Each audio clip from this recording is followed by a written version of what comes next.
आप सबका बहुत बहुत स्वागत इस प्रेस वार्ता में। और चंबा में काफ़ी साल पहले आए थे, कुछ पत्रकारों को शायद मिलना हुआ था, पर आज हम जो अभी हमारे हिमाचल प्रदेश में अनुसूचित जाति आयोग का गठन हुआ है पिछले साल 2021 में, वैसे आयोग जो है 2017 में कॉन्स्टिट्यूट हुआ था, पर उसकी अवधि 4-5 महीने ही रही और उसके बाद जो है वो ये रिकॉन्स्टिट्यूट हुआ है अगस्त 2021 में, जिसमें जिम्मेवारी मुझे दी गई है। अब इस पोजीशन में है कमीशन के, हमने कमीशन में जो 4 मेंबर होते हैं, चेयरमैन के साथ 3 मेंबर, जिसमें एक मैंडेटरी होता है कि जरूरी एक महिला सदस्य का होना जरूरी होता है, तो उसको हमने कॉन्स्टिट्यूट कर दिया है। फंक्शनिंग जो है वो हमारी जारी है। इसी दृष्टि से हमने अभी जो सबसे पहला कदम है उसका ये उठाया कि जिलों की मीटिंगें हमने आरंभ की है। और इस प्रेस वार्ता को आगे मैं कुछ कहूँ तो आपके सामने ही हमारे यहाँ के स्थानीय नेता सिरमौर चंबा जिला के यहाँ के डिप्टी स्पीकर हिमाचल विधानसभा के श्री हंसराज जी हमारे बीच हैं। साथ ही श्री जयसिंह जी जो हमारे वाइस चेयरमैन है SC/ST डेवलपमेंट कॉर्पोरेशन को, और मेरे साथ one of the member Shri Ajay Chauhan ji जो कि एडवोकेट हैं हाई कोर्ट के, वो भी इस कमीशन के मेंबर हैं। यहाँ के डिप्टी कमिश्नर साहब और SP साहब वो भी हमारी प्रेस वार्ता में। साथ मेरे एडिशनल डायरेक्टर आए हैं विभाग के, सोमसा के, जो सोशल जस्टिस एंड एम्पावरमेंट को देखते हैं। तो हमारा जो है कुछ एजेंडा जो है अभी फिलहाल हमने जिस एजेंडे पर जो है कमीशन चल रहा है, क्योंकि नया कमीशन है, नए कमीशन की गतिविधियां किस प्रकार से चले, तो उसमें हमने 3 इश्यूज को जो है वो उजागर किया है।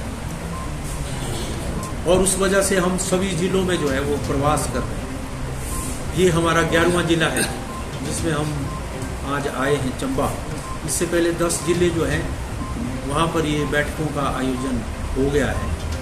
एक लाहौल स्पीति केवल मात्र एक जिला रहता है जहाँ पर इश्यूज क्या है कि जो मैंडेट है अपना, वैसे ये क्वासी जुडिशियल बॉडी है। क्वासी जुडिशियल का मतलब है कि इसमें हम जो सिविल कोर्ट के केसेस हैं उस तरह का भी इसमें प्रावधान है। तो जो कोई केसेस अपने अनुसूचित जाति वर्ग से हैं उनके विभिन्न इश्यूज को हम लेते हैं, उनकी कंप्लेंट्स हैं उनको सॉर्ट आउट करने का प्रावधान भी ये कमीशन करता है। और यही नहीं कि जो पॉलिसीज गवर्नमेंट बनाती है उस पॉलिसीज में हमारा इंटरवेंशन भी होता है कि we advise the government of Himachal Pradesh on the issues while they are framing the policies and programmes concern to the scheduled caste. Scheduled caste का ही ये कमीशन है, तो उनके लिए उनकी सामाजिक, आर्थिक, उनकी शैक्षिक और राजनीतिक दृष्टि से उनकी क्या स्टेटस है उस जिला में, तो उसको हम उसका आकलन जो है वो करते हैं।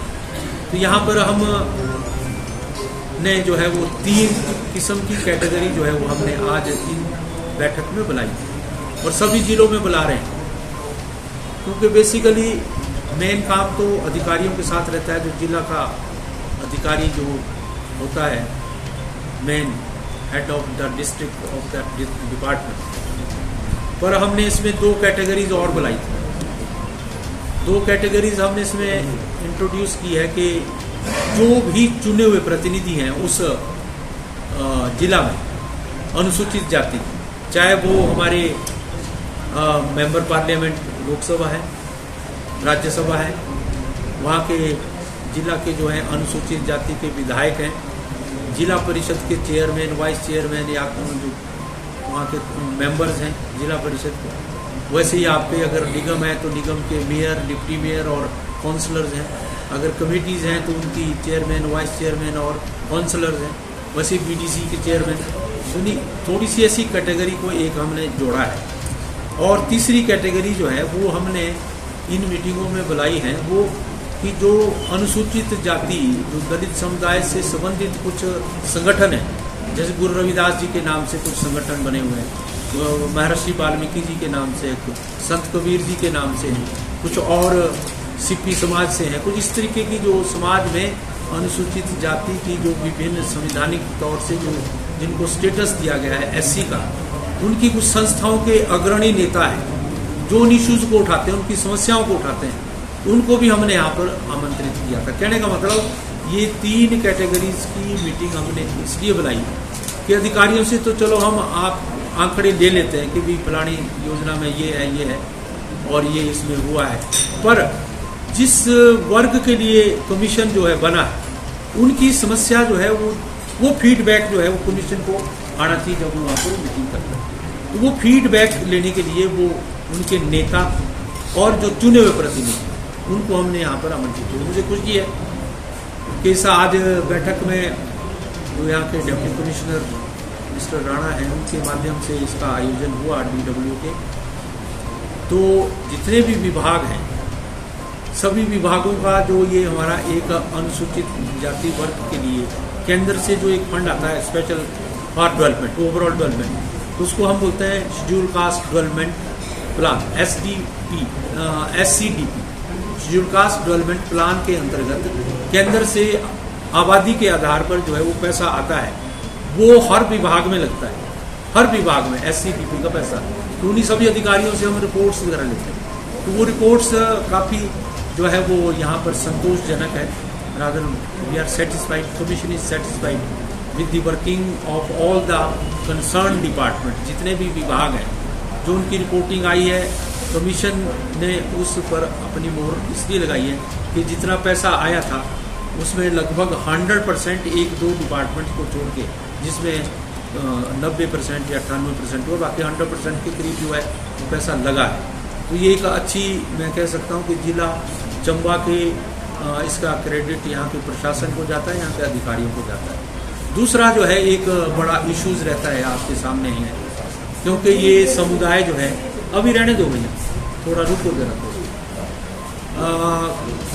सैकड़ों हजारों साल से दबा कुचला एक ऐसा हमारा ये वर्ग है अनुसूचित जाति का, जिसके साथ घृणा की दृष्टि से देखा जाता रहा है, उनको अछूत की दृष्टि से देखा जाता रहा है। आज भी बहुत सी जगह पर जो है इस प्रकार की वारदातें आपके सामने आती हैं, आपके माध्यम से हमको पता चलता है और आप उसका सारा विवरण भी देते हैं, हमको पता नहीं होता, पर आप वो विवरण छापकर जो है वो सरकार को भी देते हैं, कंसर्न एजेंसीज को भी देते हैं, और कमीशन भी सुओ मोटो कभी आपके लिखित जो है वो आपके द्वारा, प्रिंट के द्वारा, सोशल मीडिया के द्वारा हम उस पर प्रयास करते हैं कि उसकी छानबीन करें।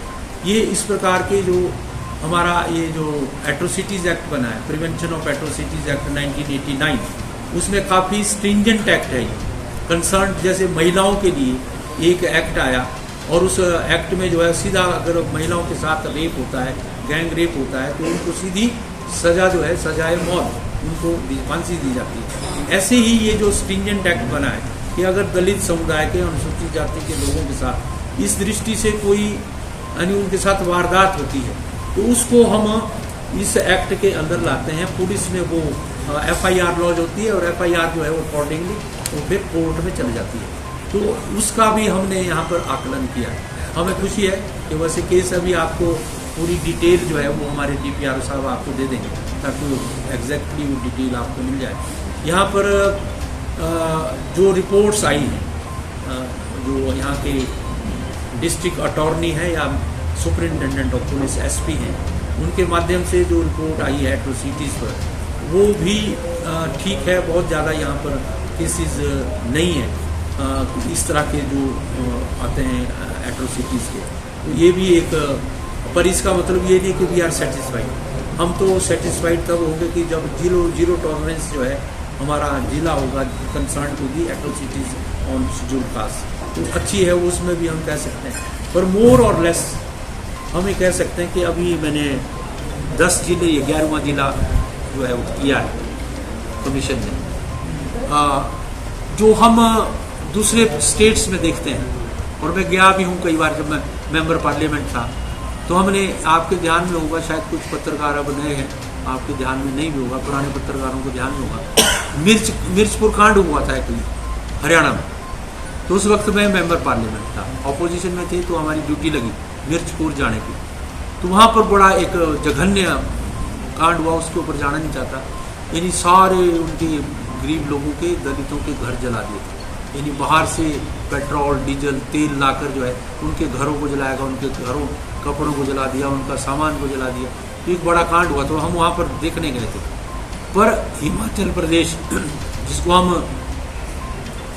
देवभूमि बोलते हैं, ये उसका ही कह सकते हैं कि वो एक कारण हो सकता है। यहाँ पर जो हमारा भाईचारे की जो स्ट्रॉन्ग बॉन्ड्स ऑफ ब्रदरहुड है, that still exist comparison to the other states का अगर हम कंपैरिजन करें तो उसमें ना के बराबर जो यहाँ पर घटनाएं घटी हैं। पर पिछले दिनों कुछ मुझे ये कहते हुए कष्ट भी हो रहा है कि कुछ जिलों में, जिसमें हमारा सिरमौर जिला है, जिसमें मंडी है, कुल्लू है, शिमला के कुछ पार्ट हैं, उनमें कुछ घटनाएं घटी हैं और वो घटनाएं बहुत शर्मनाक हैं।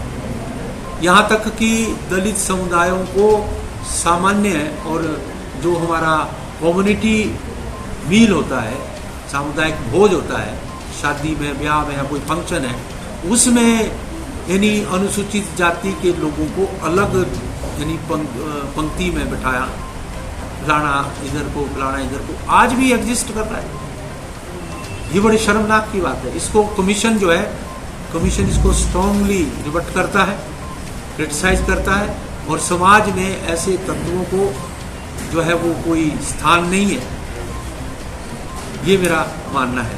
और इस पर हमने एक्शन भी लिया है, और कुछ वारदातें जो आई हैं उन वारदातों को हमने टेकअप करके जो उसमें रिक्वायरमेंट थी सरकार के ध्यान में भी डाला है, पुलिस के डीजीपी को भी उसमें ध्यान में डाला है।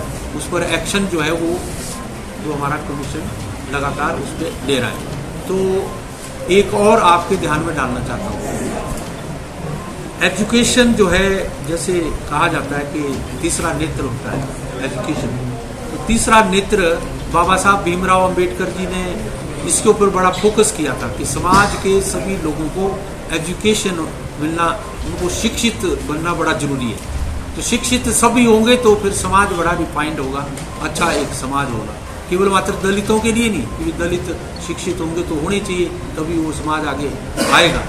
तो उसमें सरकार, चाहे कोई भी सरकारें आई हैं, केंद्र में आई हैं चाहे प्रदेश में आई हैं, उन्होंने अनुसूचित जाति के बच्चों के लिए हायर एजुकेशन के लिए बैंकों से लोन लेने की एक योजना बनाई है। पर आज मुझे खेद यहाँ पर आपके पास बताते हुए हो रहा है कि ये जितने भी प्राइवेट बैंक्स हैं, हिमाचल में लगभग 12 बैंक्स हैं जो प्राइवेट हैं, बेनिफिट्स वो पूरे लेते हैं, यानी इक्वलेंट टू नेशनलाइज बैंक्स जो हैं। नेशनलाइज बैंक्स जो हैं वो भी इतने एनकरेज नहीं कर रहे हैं एजुकेशन लोन को, क्योंकि हिमाचल भी एक गरीब प्रदेश है। यहाँ पर माँ बाप के पास 10वीं कराने तक नहीं है, क्योंकि अब फ्री एजुकेशन है, up to age 14 free and compulsory education, इस वजह से बच्चे पढ़ रहे हैं। पर हायर एजुकेशन के लिए पैसा चाहिए। हमने बहुत सी जगह पर यह भी देखा है कि बच्चों की एजुकेशन के लिए माँ बाप अपनी जायदाद, अपनी भूमि, अपना सर्वस्व जो है वो लगा देते हैं आज के ज़माने में, क्योंकि बच्चे की एजुकेशन में पैसा बहुत आजकल लगता है। तो इसलिए वो योजना जो है वो education loan from the banks इसलिए रखी गई थी। पर ये प्राइवेट बैंक स्पेसिफिकली कह रहा हूँ, और आपने पढ़ भी रहे हो, जहाँ जहाँ मैं जा रहा हूँ मैं उनको ये स्ट्रांगली जो है मैसेज दे रहा हूँ, और इसका हम एक्शन भी लेंगे। नेशनल कमीशन को भी लिख रहे हैं और गवर्नमेंट ऑफ इंडिया को भी लिख रहे हैं। मैंने डिप्टी कमिश्नर साहब को भी कहा है, as and when he takes the meeting of all the banks in his district, specially these ये जो प्राइवेट बैंक्स हैं, इनको आप व्यक्तिगत बुलाएं और परसू करें उनको कि कम से कम एक बच्चा शेड्यूल कास्ट का आपको कम से कम एक को लोन देना ही है। ये डिप्टी कमिश्नर साहब की तरफ से जब भी मीटिंग होगी आपकी, तो वो उस मीटिंग में इस बात को रखे, ताकि हमारा ये जो प्लान है एजुकेशन का वो सक्सेसफुल हो। तो मोटे मोटे तौर से ये बातें हमने की है। यहाँ पर कुछ इश्यूज आए हैं, कुछ कंप्लेंट्स भी आई हैं, कुछ सजेशंस आए हैं विभिन्न। और मुझे आज खुशी है कि भरमौर से लेकर तीसा से लेकर जो हमारे रिप्रेजेंटेटिव्स हैं और दूसरी संस्थाओं के जो अग्रणी नेता हैं वो सब यहाँ पर उपस्थित रहे हैं। तो बैठक more or less I am satisfied, Commission is satisfied with the functioning of the district administration and the issues raised by various organizations and the elected representative along with our Deputy Speaker Shri Hansraj ji, और हमारे यहाँ के local विधायक पवन जी भी उसमें थे, नैयर जी उनका, और हमारे चेयरमैन जो स्वयं एससी डेवलपमेंट कॉरपोरेशन के वाइस चेयरमैन है, काफ़ी जो है वो लोगों का जो है इस कॉरपोरेशन से बेनिफिशरीज पैदा करते हैं। तो मैं आप सबका आभार व्यक्त करता हूँ। कोई क्वेरी या कोई इशू है तो आप पूछ सकते हैं। ऐसे कितने मंदिर, ऐसे मंदिर को लेकर इशू चलता रहा है कि मंदिरों में ऐसे लोगों को नहीं जाने दिया जाता है, तो आपके पास कोई इस तरह के केसेस आए सर? इसको भी हम हर जगह पर जाकर देख रहे हैं और हम फीडबैक ही ले सकते हैं आइदर फ्रॉम द एडमिनिस्ट्रेशन, और जो ये मैंने कहा कि 2 कैटेगरी हमने बुलाई है उनसे भी पूछते हैं। पर अभी तक 11 जिलों में हमारे ध्यान में अभी तक ऐसा कोई नहीं आया कि किसी मंदिर में किसी व्यक्ति को ये कहा कि नहीं जाने दें। हाँ, एक मामला आया था कुछ साल पहले आपके ध्यान में, तो मैं अभी बिलासपुर की मीटिंग लेने गया था। तो बिलासपुर की मीटिंग में हम जब गए थे तो आपको ध्यान में होगा कि मार्कंडे मंदिर है वहाँ पर। तो वहाँ पर ये आया था कि बोर्ड था कि दलित समुदाय को मंदिर में प्रवेश नहीं है। तो वो हाई कोर्ट ने उसका सो मोटो जो है, उसका सो मोटो तो नहीं, कंप्लेंट हुई थी तो वो उनको उसमें किया गया था, हेल्प किया गया। तो मैं इस बार गया था वहाँ की परिस्थितियाँ देखने। हालांकि अब कुछ ऐसा है नहीं वहाँ पर, but anyhow because it was in my notice, तो that's why I went there. तो जाए हम, तो मैंने कहा सारा कमीशन गया था, डिप्टी कमिश्नर वहाँ गए थे, एसपी गए थे, हमारे DW वगैरह सारे अधिकारी वहाँ पर गए। तो मंदिर का हमने सारे देखा, कुछ उसमें हमने कुछ थोड़ी सी अपनी तरफ से सुझाव भी दिए कि क्या क्या हो सकता है। तो डिप्टी कमिश्नर ने नोट किए, आने वाले दिनों में इसको, पर हैं ऐसे भी हैं। पर ये मैं इस पर बिल्कुल सहमत नहीं हूँ कि अगर कहीं से कंप्लेंट नहीं आई तो ऐसा हो नहीं रहा है। ऐसा है, बहुत से कुछ मंदिर ऐसे हैं, हमारे शिमला में हैं, हमारे कुल्लू में है, हमारे मंडी में, आपके चंबा में है। इस प्रकार के ये कहाँ है ऐसी स्थितियाँ? मेरा ये आकलन है, for the last 45 years I am in politics and active politics में हूँ। मेरे ध्यान में ये है कि ये वहीं पर ये परिस्थितियाँ आज की डेट में बनी हुई है। कुछ काफ़ी इम्प्रूवमेंट हो गई। अब जैसे हम अभी आज देख रहे थे, तो आज हम देख रहे थे कि यानी आपकी इंटरकास्ट मैरिजेस वो आंकड़ा बढ़ा है, और हमने कहा भी है, एसपी साहब को भी, डिस्ट्रिक्ट एडमिनिस्ट्रेशन को भी कहा है कि आप इसका थोड़ा आकलन ये भी करो कि जिनकी इंटरकास्ट मैरिज हुई है, आर दे सेटिस्फाइड? क्या वो सफल मैरिजेस हैं या नहीं, कि उनको थोड़े दिन के बाद उस लड़की को या लड़के को घर से बाहर कर दिया, उनका विच्छेदन कर दिया? तो वो है। मंदिरों में भी आज भी बहुत सी जगह पर प्रवेश दलित समुदाय के लिए नहीं है, पर उसको फोर्सफुली हम कमीशन जो है फोर्सफुली वो रिकमेंड नहीं करता है, बट ये with the expansion of the education and the economic status of that area, जहाँ पर लोग जो है आर्थिक तौर से पिछड़े हुए हैं या आपका एजुकेशनल स्तर जो है वो डाउन है, वहीं पर इस प्रकार की वारदातें आप देखते हैं। क्योंकि आप तो स्वयं पत्रकार हैं, आपके पास सारी चीज़ें सामने आती हैं। तो मेरा यही है कि जहाँ पर 2 चीज़ें की कमी है, एजुकेशन और यानी आर्थिक विकास, वहाँ का सामाजिक, तो वो इस प्रकार की वारदातें लगभग वहाँ पर घटती हैं। सर, आपने शिक्षा लोन की बात की, तो इसमें क्या, जैसे निजी बैंक जो जैसे उनकी मनमानी चली हुई है, तो आपने कहा कि एटलीस्ट कोई टारगेट रखा है इनके लिए? हाँ, वैसे तो टारगेट वैसे हर बैंक जो है वो रखता है, पर वो फुलफिल नहीं होता है। इसमें मुझे बैंक के अधिकारियों को शिकायत नहीं करनी है, पर इतना जरूर है कि जो बच्चे जाते हैं वहाँ पर, वो हमारे पास आते हैं, हमारे को बोलते हैं, यहाँ भी आते होंगे हमारे विधायक उनके पास आते हैं या किसी अधिकारी के पास जाएंगे, जी मैं गया वहाँ पर, वो बिल्कुल उन्होंने कहा। कुछ तो देखो फॉर्मेलिटीज़ हैं, उनको फॉर्मेलिटी पूरी करनी चाहिए, और फॉर्मेलिटी पूरी करने के बाद अगर वो बैंक नहीं देता तो दे शुड कंप्लेन मैं तो बोलता हूँ उन सबको मेरे पास दे दो, कमीशन में लाओ ना, we shall take action against them. ऐसे सभी बैंकों को जो सारी फॉर्मेलिटी पूरी करने के बाद गरीब बच्चों को, दलित समुदाय के बच्चों को अगर लोन नहीं दे रहे हैं तो commission is very stringent on this issue, और हम एक्शन लेंगे। और ऊपर केंद्र की सरकार को भी और फाइनेंस मिनिस्ट्री तक हम इसको टेकअप करेंगे, क्योंकि इसमें पैसे की कोई कमी नहीं है। ये मैं आपको कहना चाहूँ, कोई ऐसा नहीं है कि भी एक बैंक को केवल 10 लाख ही देना है, वो that depends upon the cases, उसकी जेन्युइनिटी पर डिपेंड करता है।